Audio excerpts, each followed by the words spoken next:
I'm very happy to be joined by Dr. Petra Heldt, a professor and researcher at Jerusalem University College. Hello and welcome and happy holidays. Hello, thank you. Chag Sameach. So first let's start with explaining the similarities in the traditions between Passover and Easter. I think a lot of people don't realize just how similar and how much they dovetail each other. That's right, absolutely. I mean, there are two components which I really would like to mention. The first component is the name. You know, Pesach, Passover in Hebrew, Pesach, and the Aramaic is Pascha. And Pascha is a word which people all over the world use, except for in English and in German and in the Scandinavian language. Otherwise, they always speak about Pascha. So all the Coptic and the Armenian and Greeks and Greeks and Latins and Romanians and Italians, they speak about Pascha. So Pascha. So this is a very important connection. It's the same word. And what's more, the origin is the same. It is the book of Shemot, chapter 12, Exodus 12, and this speaks about the Pesach, how to celebrate Pesach. And there are three elements which are very important.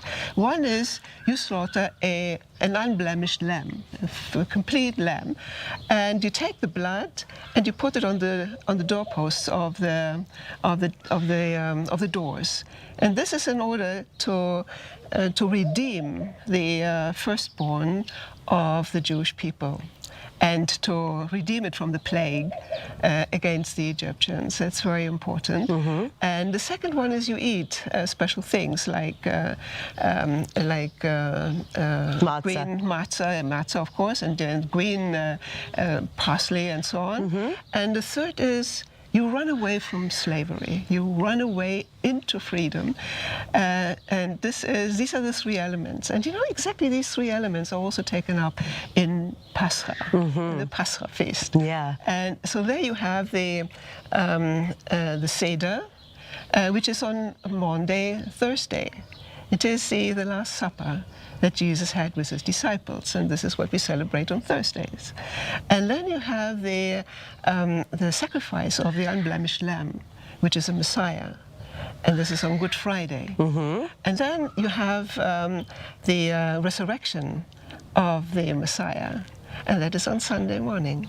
So this is the connection. That is also going into freedom away from sin, away from the old world, and being happy and joy. And ego, freedom from our own personal limitations, which we all have.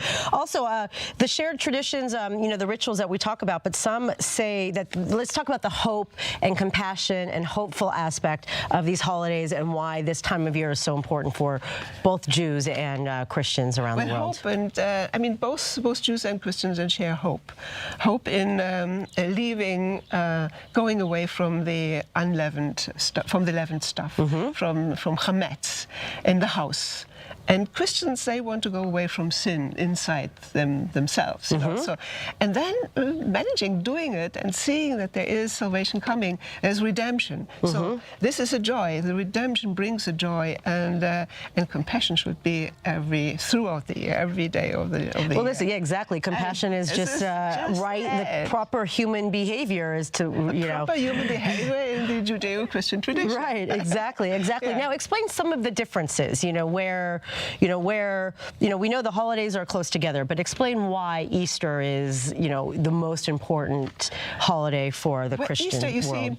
See, the difference is that we have different interpretations of the book of Shemot, chapter 12. You know, so these differences are from the earliest Jewish traditions, and we have, and as Christians, we have a particular tradition accepted from this interpretation, from this history of interpretation. So from there is a difference.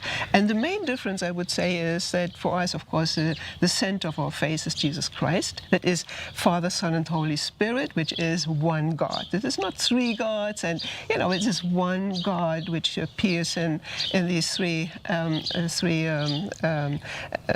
elements. Explain a little bit more about the Father, Son, and Holy Spirit for the Jews who are watching and understanding that even with that, it is still the one God. That's a very important note. I think people don't realize that. So if you go to Bereshit, the first verse of the Bible, it says Elohim Asa.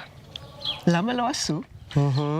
That's right. God did. Elohim is plural, so it is one. Right. And immediately after that is Ruach HaKodesh merakefet ala mayim, ala panim, ala mayim. So this is again there you have the Spirit of God is immediately there at the time of the creation.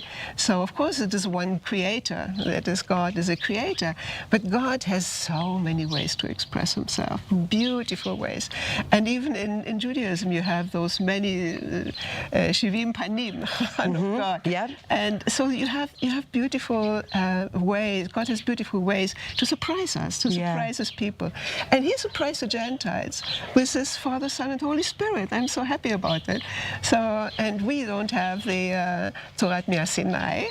So we need to have something more substantial. Right. You know, what you can see, and you can't see the Messiah, of course, you can't see the Holy Spirit, but you can feel it, and you know there is a history, and you can relate to the history. So this is very beautiful, and we are so grateful to the one God, to the Almighty, the Creator of heaven and earth, who has brought the good message that he brought to the Jews, also partly to the Gentiles. So that's wonderful. Now, explain finally, you know, as we're seeing what's been going on around the world, the war in Ukraine. Is there an intention that we can, set about, hope for, this next year after it's been, so far challenging, but how this may fit into God's overall plan? I mean, God's plan is shalom.